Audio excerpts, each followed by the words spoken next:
ఈరోజు వరదానము. వ్యక్తంలో ఉంటూ అవ్యక్త ఫరిస్తా రూపాన్ని సాక్షాత్కారం చేయించి శ్వేత వస్త్రధారి మరియు శ్వేత ప్రకాశధారి భవ.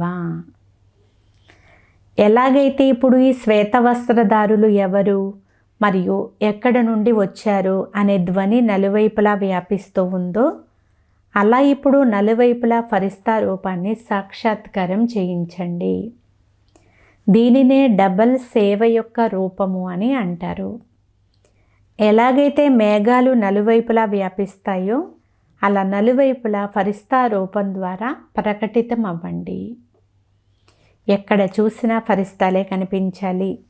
కానీ ఎప్పుడైతే శరీరం నుండి డిటాచ్ అయ్యి అంతర్వాహక శరీరం ద్వారా తిరిగే అభ్యాసిగా అవుతారో, మనసు శక్తిశాలిగా ఉంటుందో అప్పుడే ఇది జరుగుతుంది.